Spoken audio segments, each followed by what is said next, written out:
You're listening to another episode of the Philly Sports Jabronis. Tonight's podcast is being recorded live at Nippers Bar and Pizza on Main Street in Jeffersonville, Pennsylvania. And now, on with the show.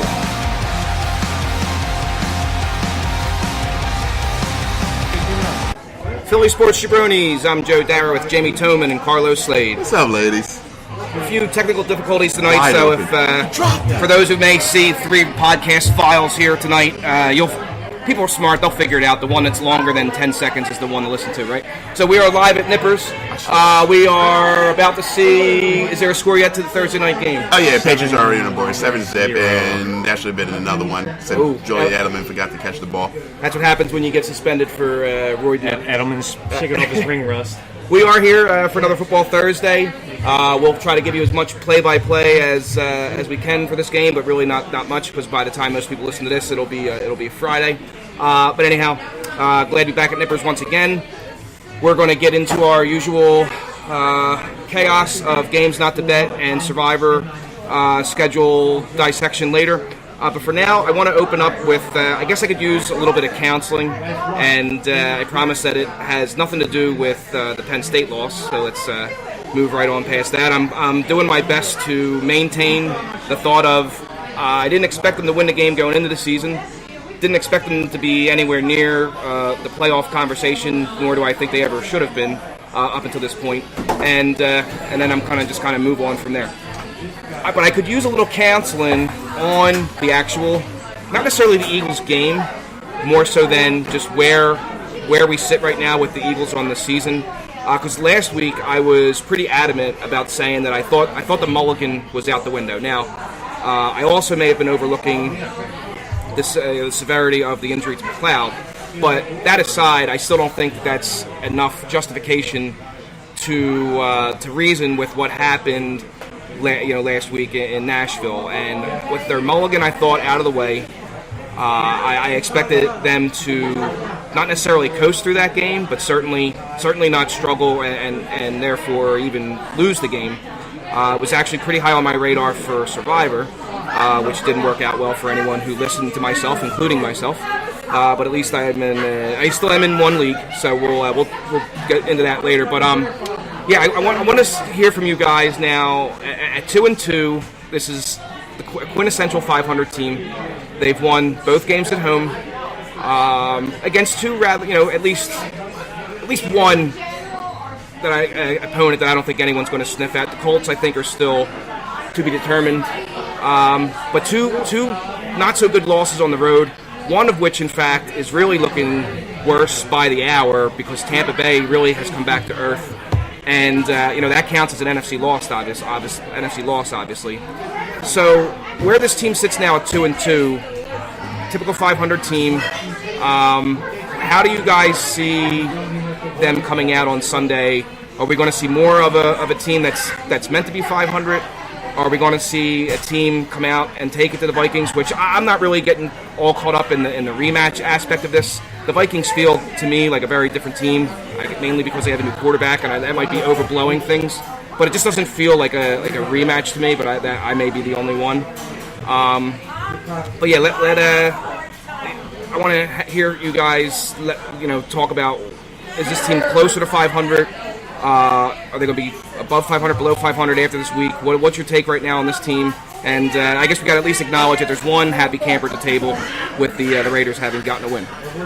Yeah, I would say that there's a couple different ways to look at it. One is they're 3 or 4 plays away from being 0-4, and they're also 3 or 4 plays away from being 4-0. Right.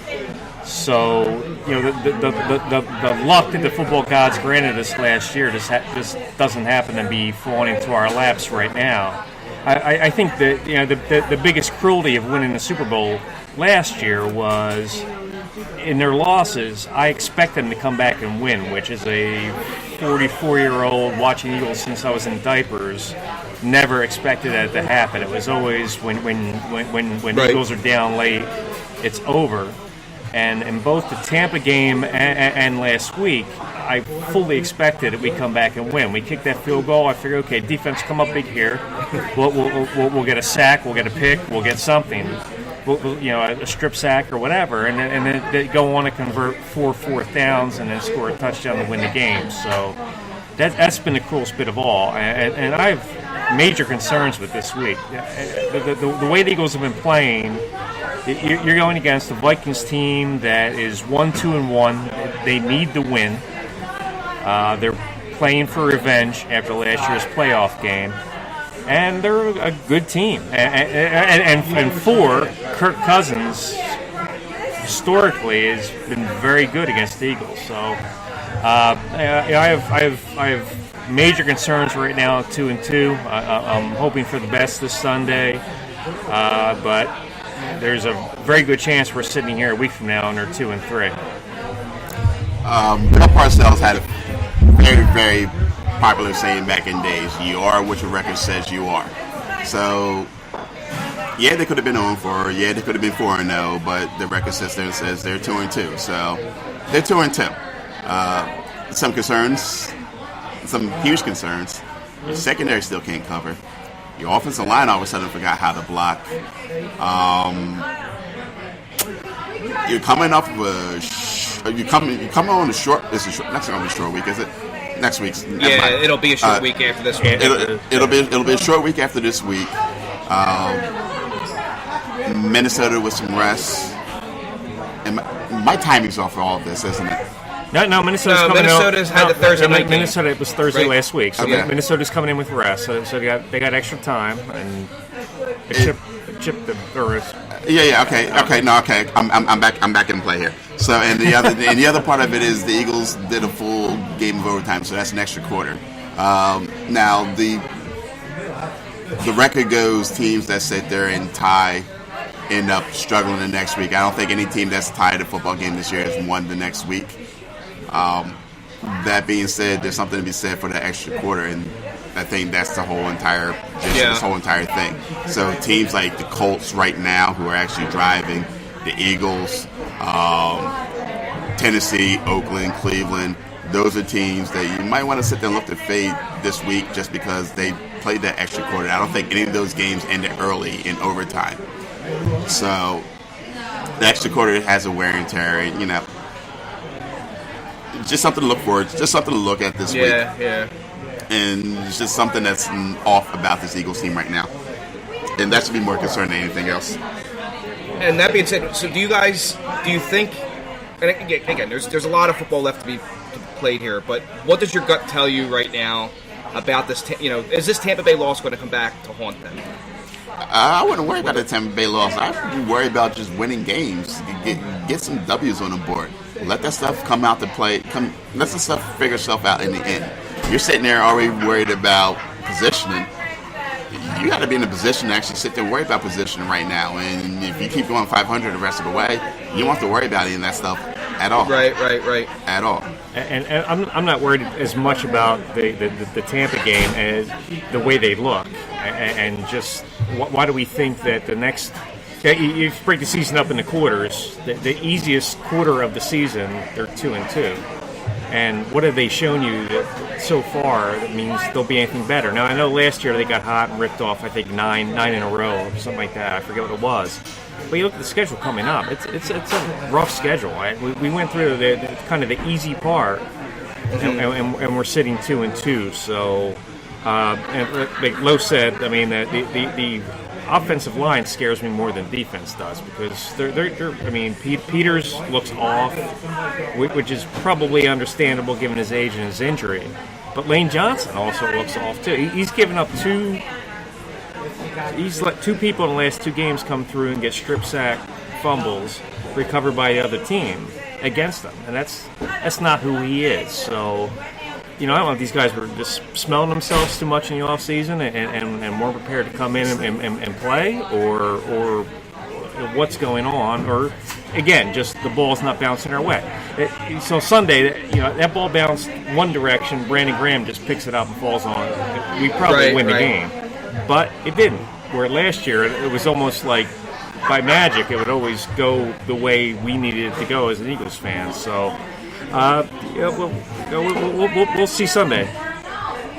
So does this team need? What do you think then? Is it just they're just taking their lumps right now? Like you said, the ball bounces a different way. This team could be easily 4-0. Easily 0-4 too. But so what does this team? Are they just kind of going through the motions of what it is to be a defending Super Bowl champion? I mean, we know that they've got injuries. We've discussed already that they've lost certain personnel. Not a whole lot of personnel, but if you think about LeGarrette Blount. First and foremost, I think that absolutely is having an impact. He got nothing against Ajayi, but he's playing with a fracture in his back. Already talked about the injuries on the defensive side. Does this team just need to kind of just try to grind through these next couple of weeks? One thing that we haven't talked about a lot on our podcast, but that's been talked about a lot the last couple of weeks, is the availability of Le'Veon Bell. Would something like that, with where the Eagles are right now, do you think he would make the situation better, or is it just the fact that they are 500 and they are still kind of feeling their way through things, that would just complicate things too much? Like, should they just stay the course, or should they try to do something fairly drastic like that before the season gets too old? Just real quick, I think something that's been overlooked, and I never would have thought this a year ago, is I think Patrick Robinson leaving has been a big loss. Yeah, that's a good call. So beyond that, when it comes to that, I don't think running back's the concern. So he has issues in Pittsburgh. I don't know what they're going to end up doing there. I've heard he's going to come back after their bye, which I forget what week it is, maybe week 8, week 9, or whatever it is. But I don't know that bringing him in is going to do much difference. Ajayi's running. I mean, you look at that last drive. Ajayi was punishing the defense. He was running all down the field, and they decided to go pass, and then took the field goal.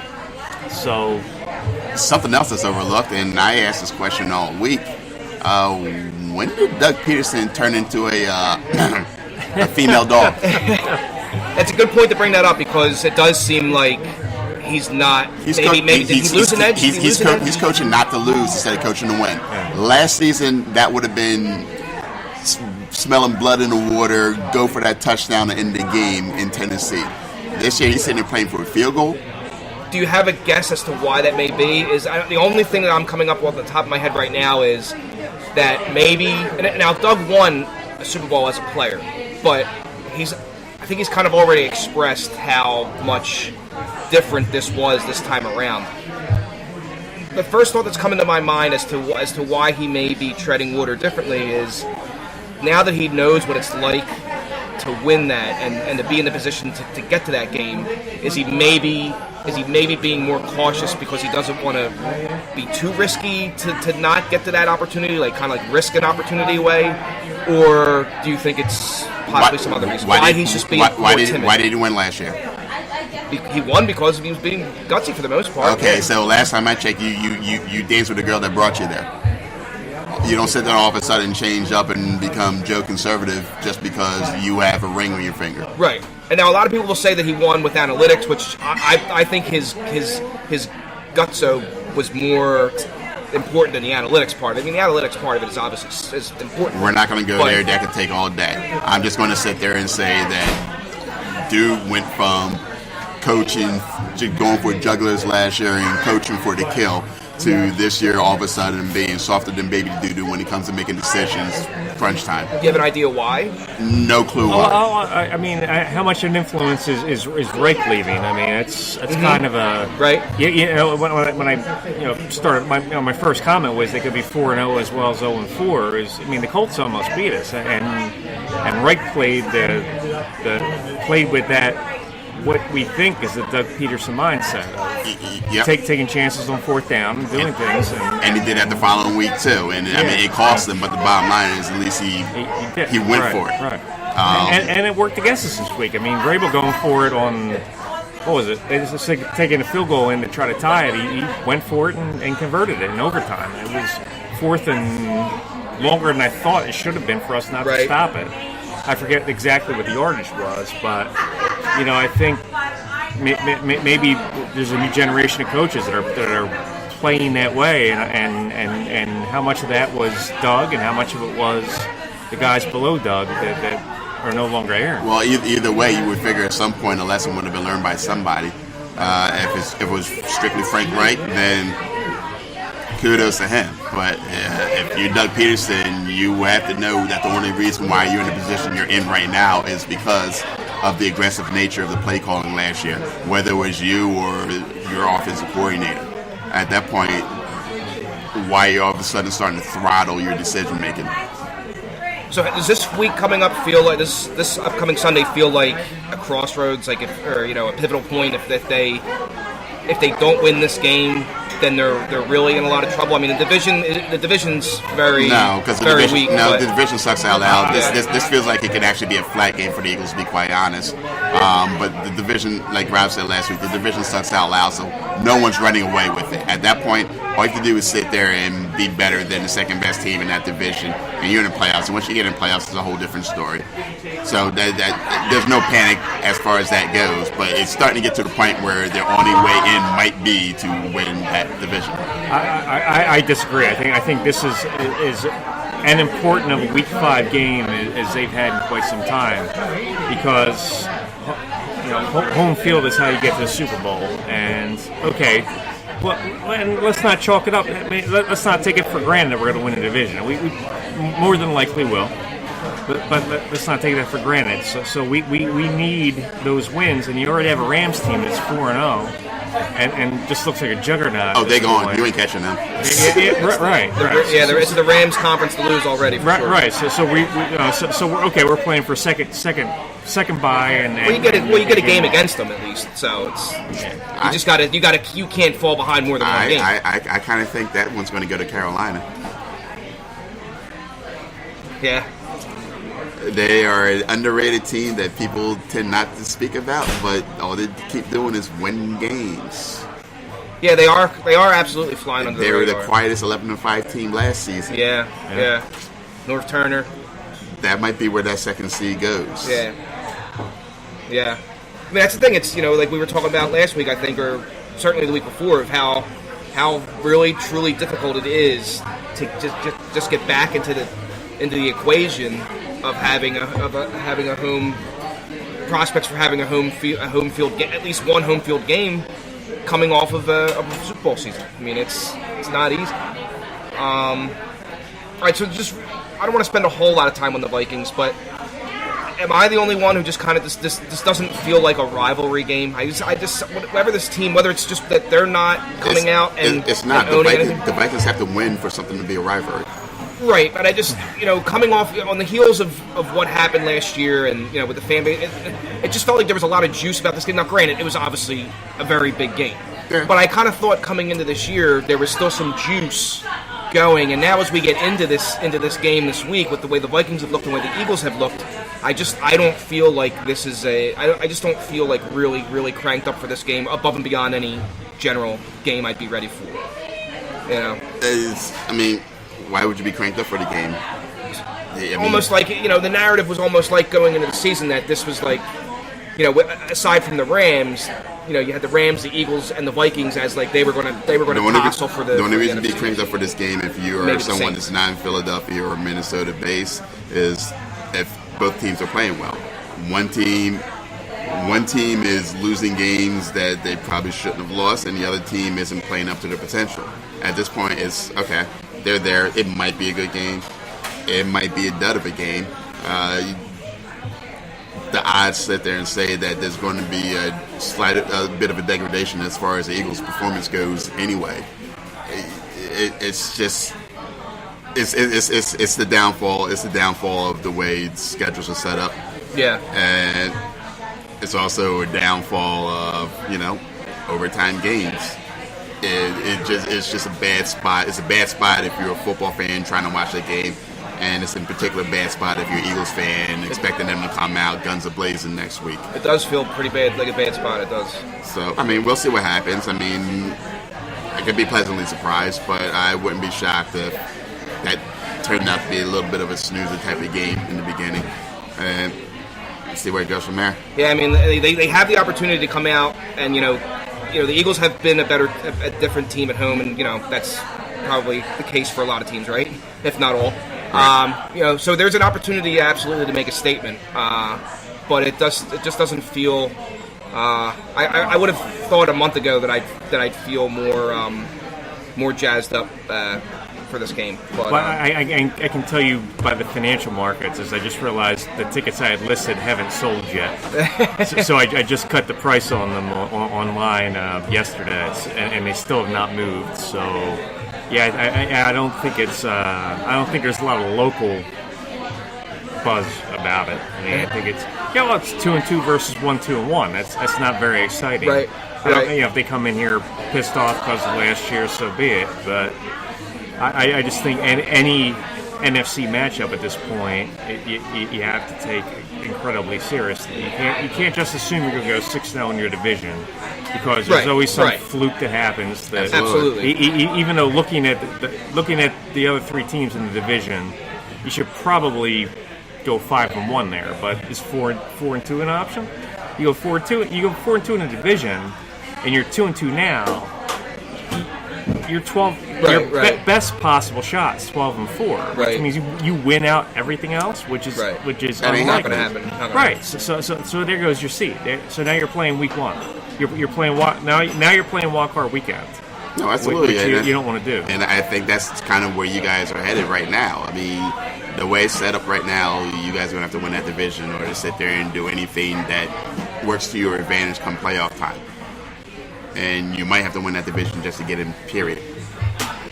The way they're playing right now, you can't sit there and say, oh, this is the win, this is the win, this is the win. I made that mistake last week. I fell for that trap last week. I'm off that narcotic this week. They need to show me something, and they need to show me something quick, because they're going to have to sit there and run off a string of them in order for them to be in a situation during last year where either they're playing a couple of home games or they get a home game. Yet let's get into the playoffs. I still think they'll get to the playoffs, don't get me wrong, but it might be a lot of time spent on the road. Patriots just scored again. They're up 14-0. Can't wait to see them in hell. Okay, we're gonna take a quick break. We're gonna come back with our Survivor breakdown for Week 5. Jabronis, hang with us, por favor. Live at Nippers. We'll be back soon. Can't get enough of the Philly sports jabronis? Want to get together over tea and scones and share with us your life story? No thanks. We hate tea and scones. But we do have a website you can visit that offers all the jabroni action you can handle. Go to www.phillysportsjabronis. That's JABRONIS.com. Yahoo! The Philly Sports Jabronis are everywhere. We're online. We're streaming through the internet airwaves. Can you hear me? We're probably hiding in your bushes. Hey, get out of there. Oh, and we have social media pages. Find us on Facebook and on Twitter at Philly Sports Jams. And for God's sakes, trim your bushes. It's like Jumanji in here. Who are your top 5 Philly outfielders of all time? What's your pick for the top 5 all-time Philadelphia sports jerseys? Who are the top 5 Philly athletes you'd never let babysit your kids? Let us know by visiting My Top 5 at phillysportsjabronis.com and let us know. Again, that's My Top 5, and the website is phillysportsjabronis.com. All right, we're back, hanging out at Nippers. Come down and drink with us, listen to some songs, and drink with us. All right, Week 5, Survivor, for those who are still in it, and I think we've kind of figured out last week that there actually are a lot of people still in it because there's been a lot of buybacks, right? Yep, that's about the way that one has to work. I'm on round 3 in my league. Yep. I didn't even buy back in mine. I bought back, it's funny, so the one league that I'm in, I've talked about it before, but it's inherently just a massive league. So it's designed to have a loser's bracket. So they started a buyback last week. At the time, I was still in the loser's bracket, so I had taken a loss, but I was still playing in the loser's bracket. But with the opportunity to buy back, even though I was still in the first one, I couldn't pass it up. I was sort of playing with house money. Then I took the Eagles in that league, and it didn't work out. So, but I am still riding straight through on one. Last week I had the Chargers, and made me really sweat it out. Mm-hmm. But I had Chargers as well. Actually, that's pretty funny. So again, true to form, we were never going to suggest tonight's game. It's not that point in the season yet, I think, where you can start to safely consider Thursday night games. Unless, I don't know. I mean, maybe you'd look at the Patriots, but I don't think so. I kind of disagree. the Patriots some money on Thursday night. You got a banged up Colts squad. I forget what the number. Brady is ridiculous as a double-digit favorite at home, and Thursday night it was actually a good spot. We'll see what happens, and right now it's coming. Everything that was said about the situation with the Patriots and the Colts is coming to fruition. So I'm going to sit and disagree with you. But good spot in the sense. When I say that though, are you saying you think it's a good spot in the sense that you don't like any other games better, or? I'm not going to sit there and say I don't like any other games better because, full disclosure, I haven't really paid attention to the rest of the slate. That being said, if I paid attention to the slate and knew what I know coming into this game, well, it's going to be a tough road to hoe to find. I shouldn't say it's a tough road to hoe, but it's a game that would have been definitely enticing. All right, well, let's get to it then. All right, so starting with the Sunday 1 o'clock games, the Jets are going to host the Broncos. Don't touch. Yeah, I think West Coast team coming in for a 1 o'clock game on the East Coast is always a tough, always a tough situation. Even though you would think that Broncos would pick this one up fairly easily, but again, West Coast coming east, I'll leave it alone. Yeah, I don't like this game a whole lot either. If I was going to make a play sitting here right now, and I'm not going to make a play on this at all, I'd be a little enticed to take the Jets. Yeah.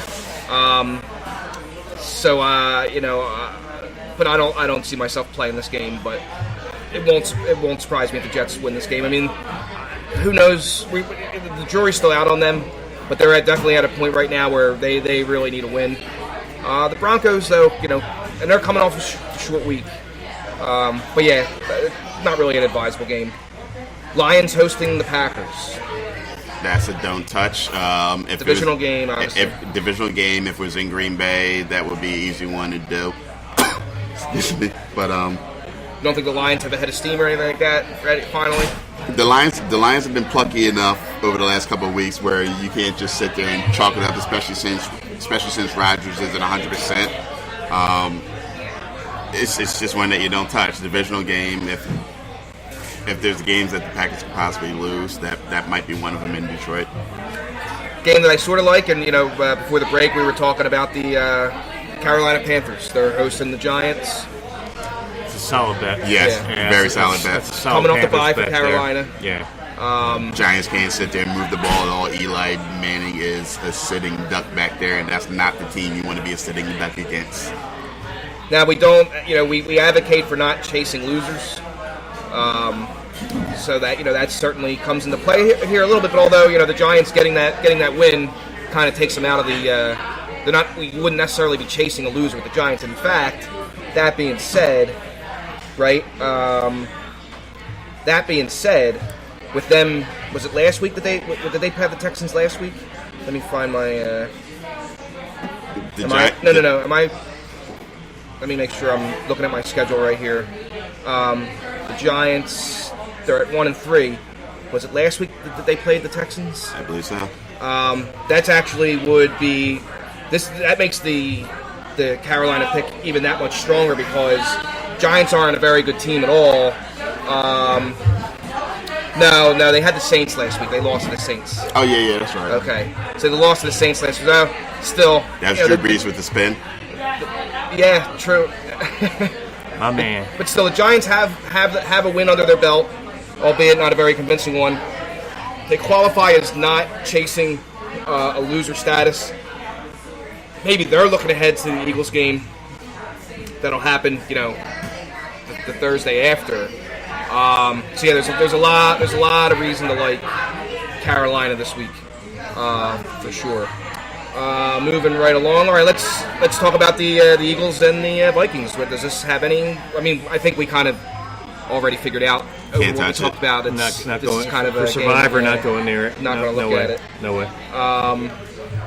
Okay, then let me get this going on here because I left my page here. Let's go to the Bills hosting the Titans. Oof. This is a little. Here's a problem. A little bit of a tease kind of a game here. Apparently, the Titans are better than I thought they were. Right. That being said, they don't do anything that sits there and says, "Oh yeah, I'm definitely taking them this week." So, I mean, it's easily a no-touch game for me. But, yeah, they just tend to make these games ugly. Now they play good, right? They play good defense. They win ugly games. Now I think the only thing working against them is that they had an overtime good, yeah. but they had the overtime win, so that that can get the juices flowing a little bit more and kind of overcome other physical impacts of that game, right? No, because if you look at all the teams that played overtime, whether they tied or didn't, I think basically all the overtimes were ties, except for maybe one or two of them. And I think everyone came back the next week to lose, except for maybe the Bengals when they played the Colts. Right. Okay. I don't see a lot of value in taking that one. I think the Titans' defense is a lot better. Again, part of it might be me licking my wounds from Sunday, but the Titans' defense looked a lot better than I thought they would. Yeah. Again, if we're just talking Survivor, I would avoid it.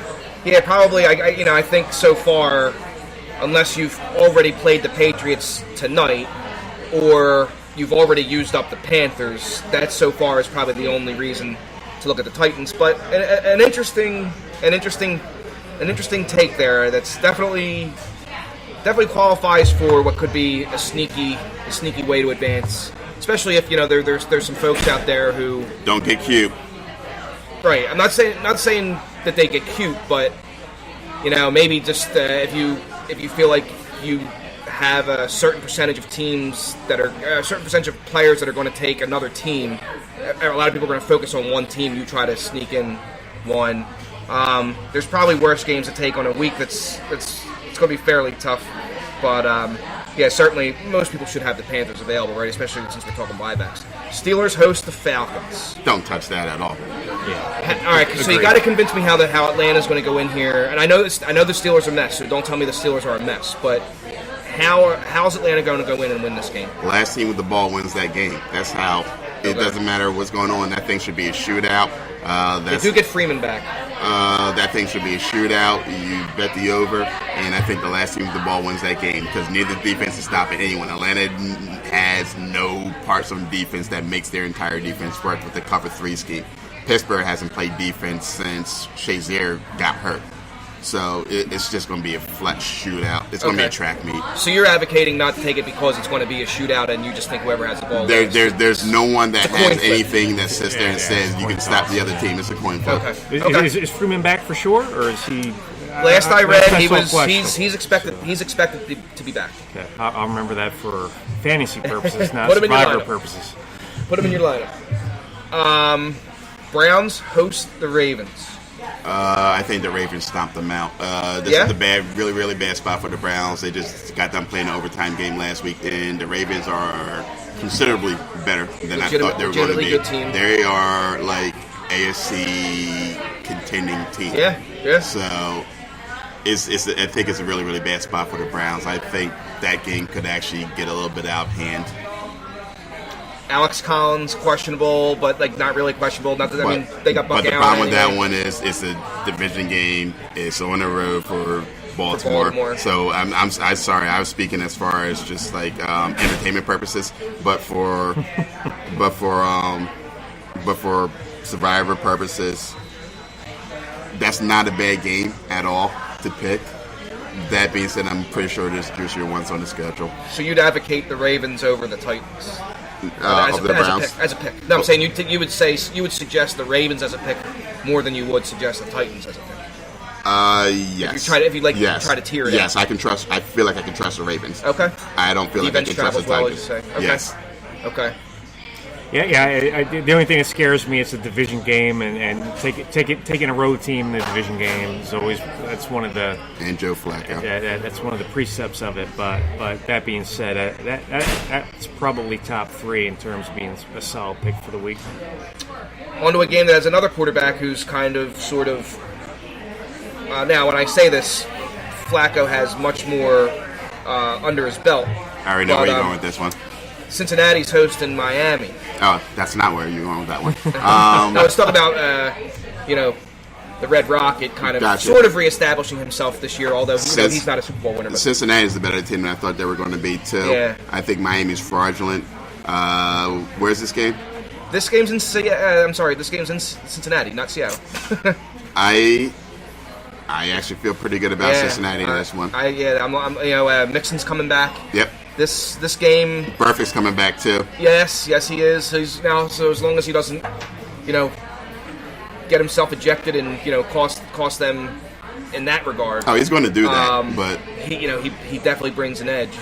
I like this. I like this Bengals as a viable pick in Tier 1. Other than Carolina, so far, they feel like they're right up there. A very advisable pick right here. It's probably going to be a popular pick too. And Los, to go back to what you say, your record says who you are. I mean, the Dolphins are not that bad of it. Both teams are actually better teams than I thought they would be. Okay, all right. So,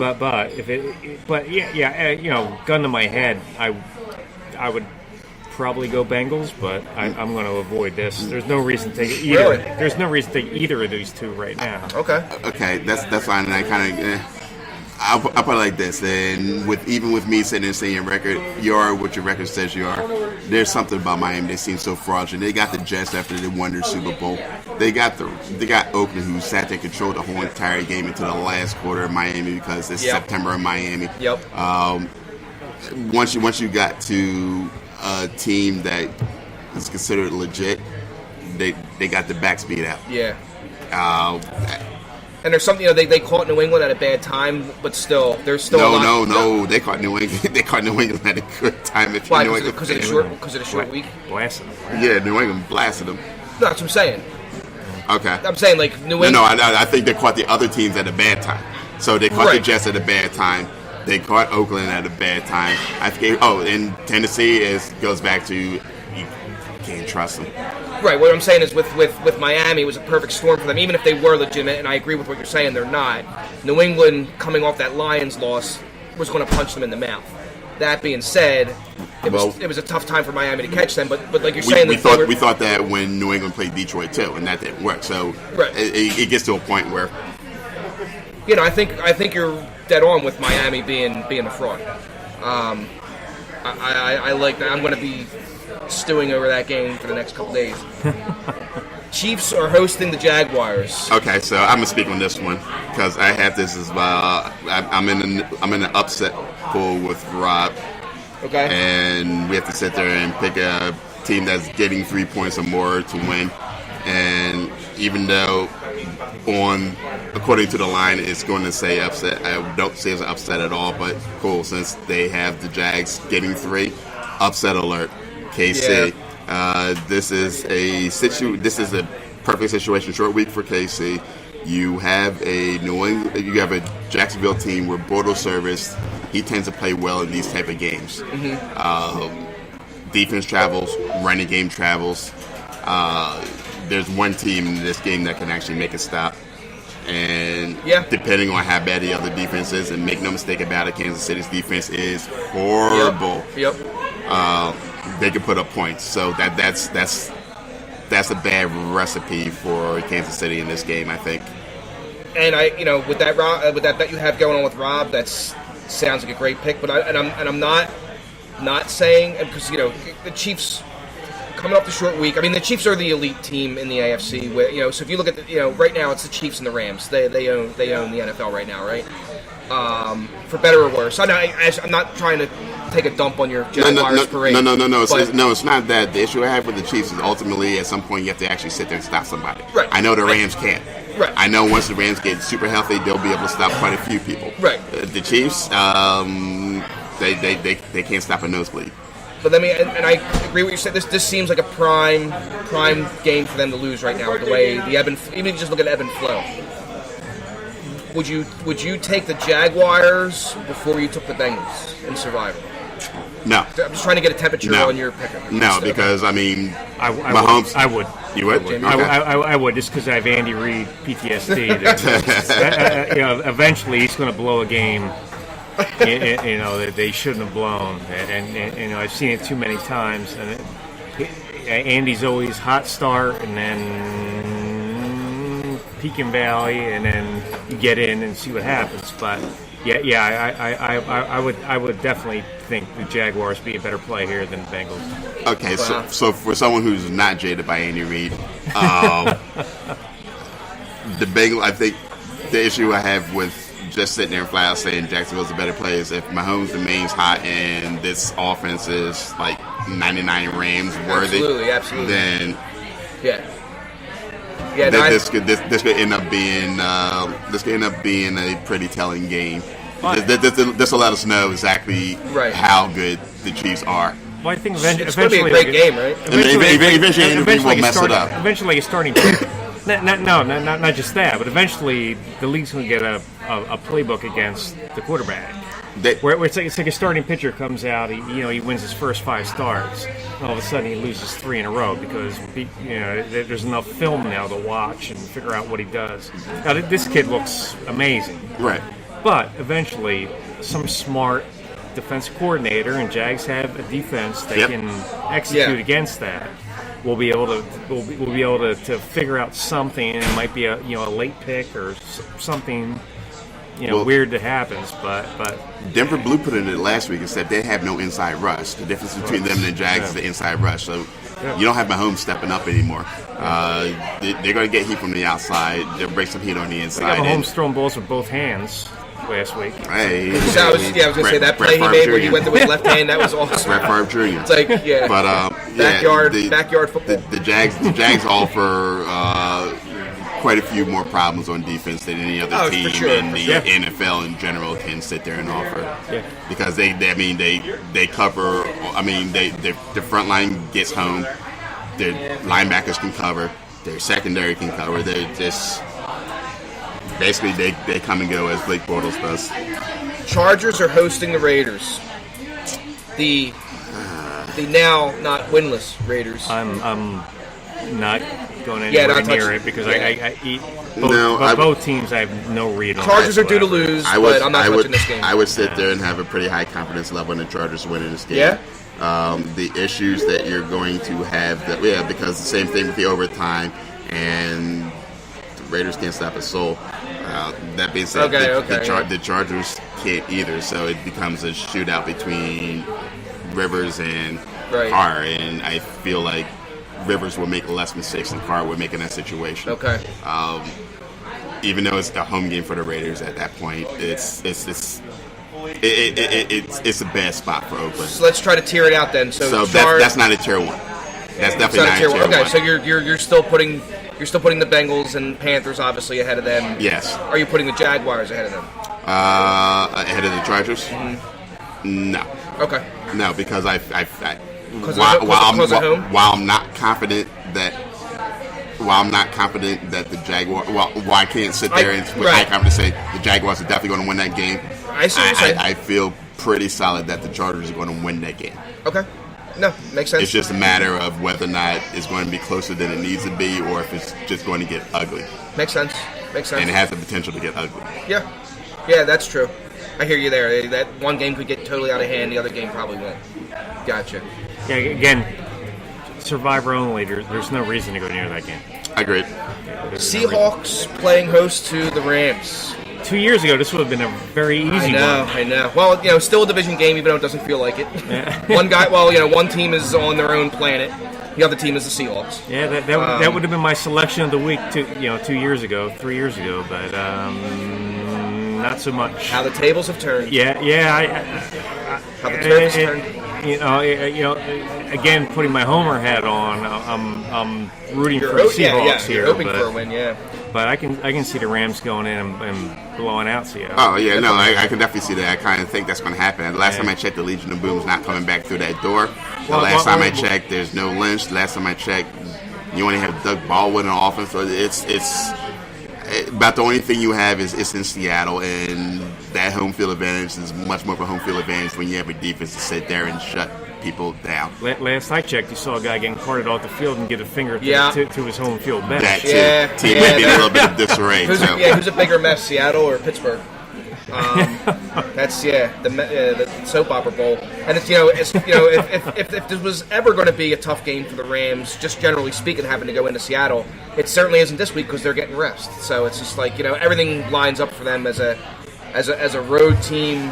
But still, all right. So would you touch this game over the Bengals? Let's say, because the Bengals kind of feels like a borderline thing. I know, Jamie. I know you. I would. You would take Rams before you took Bengals. Now, a lot of people might have already taken the Rams, but still, if you still have the Rams out there, and if you're saving them, that's just hogwash. It's close. I might actually. Seattle's a wreck right now. Yeah. Our last game that's in an afternoon is the 49ers playing host to the Cardinals. Nope. Slop game. Avoid it. Yeah. The Cardinals. Rosen coming in a second start, but the Niners. This is a messy game. I can't even find any reason at all. Niners are desperate, but they're going to remain desperate. The Texans are hosting the Cowboys on Sunday night. Nope. I would say no, but I think that if I recall, the Texans have a pretty good history against the Cowboys since they came into the league. That being said, there's a much better choice, which is going to be our next game, which is my pick for the week, and there's a reason I think this coming game is on Monday night. So I would avoid it. There's again, it's slap on slap at this point. Well, I say that the Monday night has I would at least think some validity. The Saints are hosting the Redskins, but how much validity? I'm obviously not putting this up in a high tier, but I got to think it's got some validity for those who might want to play the home team on Monday night. I took the Saints in my league, and I again, as I mentioned, I think this game is Monday night by design because in the NFL kind of mapped out the math close enough that Drew Brees has a very, very good chance, or if not automatic chance, of passing the all-time yardage record during that game. So I think he just goes off, and the Redskins are Redskins are 2-2, I think, but they're 2-1 and in first place. I think the Redskins. 2-1. That's right. Yeah, they were on bye last week. I think the Redskins are better than I thought they were going to be. It's not a game I would feel comfortable touching because I've yet to see the Saints sit there and do what I expected them to do throughout this beginning of the season, which is act like a team that deserves to be in that upper echelon. Yeah. So until I actually sit there and see them, put the wood to somebody. But you got a guy who's top 5 to 10 all time. Hey, Purdue. No, I got you. Which I never thought would happen when I watched him play at Purdue. You're absolutely right, but top 5 to 10 all time lost to Tampa Bay too. I think so. That's true. But my pick for the week was the Saints. I think. It's a coronation for Drew, and they just roll over Washington. Keep going with that heart. I like the Saints. I do like the Saints a little bit here. As I sit here right now, I'd probably be looking in the direction of the Saints, the Bengals, and the Panthers. Carlos, definitely like the case you made for the Jaguars to get a little, get a little feisty there. But I would probably look at Saints, Bengals, Panthers as I sit here right now with having not made a decision yet.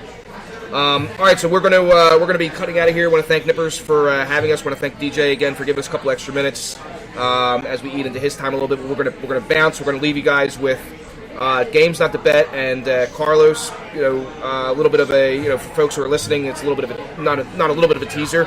They'll still get Rob's rationale behind it, but Rob went with avoiding the Pittsburgh game, which you talked about would be a shootout and a coin flip at the end. Right. And you can bet that game, but you bet the total in that game. You don't bet a side. The total is the one you want to go for that. And the other game he talked about was the Niners and the Cardinals. You just stay away from that one. All right, so we're gonna take our break. We're gonna go right and end it with games not to bet. Thanks everyone for listening. We will talk to you next week. Jabroni. Peace. Thanks, Nippers, for having us once again.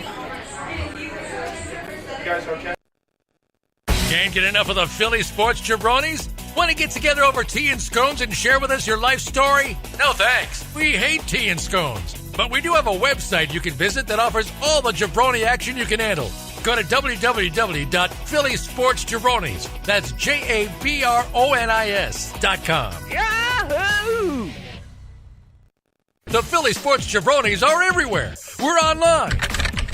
We're streaming through the internet airwaves. Can you hear me? We're probably hiding in your bushes. Hey, get out of there. Oh, and we have social media pages. Find us on Facebook and on Twitter at Philly Sports Champs. And for God's sakes, trim your bushes. It's like Jumanji in here. Who are your top 5 Philly outfielders of all time? What's your pick for the top 5 all-time Philadelphia sports jerseys? Who are the top 5 Philly athletes you'd never let babysit your kids? Let us know by visiting My Top 5 at phillysportsjabronis.com and let us know. Again, that's My Top 5, and the website is phillysportsjabronis.com. Welcome to the Games Not to Bet segment for Week 5 of the NFL season 2018. I'm Rob Sr. I'm here to give you a couple games to avoid when filling out your parlay cards or what have you this week. First, we'll take a look back at last week's game. We talked about New England-Miami as a game to avoid. Obviously, New England was the right side in that game. Congratulations to anyone who cashed in on that. The other game we discussed was Seattle-Arizona. It didn't look like a good game to bet either way. Arizona basically got the +3, which means their home field advantage being 3. Somebody thought Seattle was a touchdown better than them on a neutral field. Not sure I agreed with that, but I definitely didn't agree with putting money on Arizona. Anyway, in the end, the game pushes. It ended right on that 3-point line, so I guess it is a good game to avoid betting. So we'll give ourselves credit for one good one there last week. We're going to stay with Arizona this week. In fact, they are playing San Francisco, and yet again, you're looking at a divisional matchup there. That's an important thing to remember. Anytime you get these divisional matchups, you can't take anything for granted. But this time, you got San Francisco -4 at home with the backup quarterback. Not completely sure which backup quarterback yet because of Beathard's injury last week. But Arizona is still not someone I'm trusting on the road. San Francisco is not someone I want to give points with. And quite honestly, it's on TV at the same time as the Eagles and Vikings game, so you're not going to be watching it anyway. Why waste your money on it? Stay away from San Francisco, Arizona. Earlier in the day, we're going to look across the state over at Pittsburgh, where they play Atlanta. These are a couple of struggling teams, particularly on defense. Right now, it's Steelers -3 at home. That, to me, says Vegas says, we give up. We don't know who's better here, so let's just give the home team the 3 points and get on with it. You should do the same thing, frankly. If anything, maybe take a look at the over-under in this one. Last I saw it was 57.5, which is extraordinarily high for an NFL game, but still looks like a pretty decent shot of happening. I don't think Atlanta could stop Coatesville High School right now, so that's one thing to look at. But as far as the point spread's concerned, stay away from this. You can't trust Pittsburgh at home, not after last week against Baltimore. And Atlanta, as we said, they can't stop anyone. So we're going to stay away from Atlanta and Pittsburgh at 1 o'clock, and we're going to stay away from Arizona and San Francisco at 4 o'clock. Quite frankly, the one game this week I really don't like either way is the Monday Night Football game between the Redskins and the Saints. But to tell you to not bet Monday Night Football would be like telling you to not eat turkey on Thanksgiving. So let's just stick with those two for Sunday. Good luck out there.